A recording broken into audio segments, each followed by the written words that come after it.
objectivement, c'est un bon salon. Par rapport à il y a 2 ans, nous avons une belle marge de progrès, plus de visiteurs.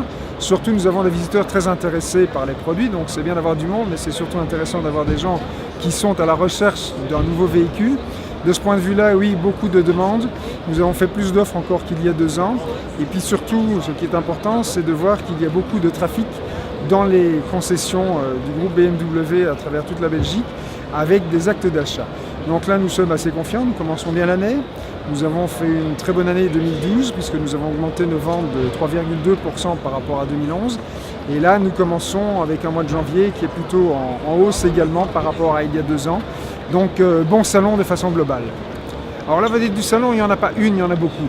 Je dirais qu'en termes de voitures exposées, il y en a une que vous voyez peut-être derrière moi, qui est un concept. C'est ce qu'on appelle la BMW Active Tourer Concept. C'est une voiture qui arrivera sur le marché en 2014. C'est le premier véhicule de la gamme BMW à être tracté. C'est donc une traction, c'est pas une propulsion, ni une traction intégrale. Elle est présentée ici sous forme de véhicule hybride plug-in, avec un moteur thermique d'1,5 litre et 3 cylindres situés à l'avant et un moteur électrique à l'arrière. Elle développe 170 chevaux, elle a une consommation moyenne de 2,5 litres. Et donc c'est un véhicule dans la forme à peu près similaire qui arrivera sur le marché en 2014. Et puis nous avons la BMW i3 qui va arriver cette année par contre. Ça c'est le premier véhicule 100% électrique du segment de prestige qui arrivera sur le marché. Beaucoup de demandes pour cette voiture aussi.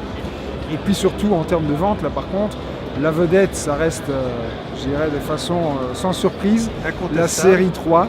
La série 3 Touring qui est présentée ici en version Efficient Dynamics Edition. Seulement 112 grammes d'émissions de CO2 par kilomètre pour 163 chevaux et une consommation de 4,3 litres. Donc là, non seulement en termes d'attrait pour le public, mais surtout en termes de commande, cette voiture a très bien scoré cette année.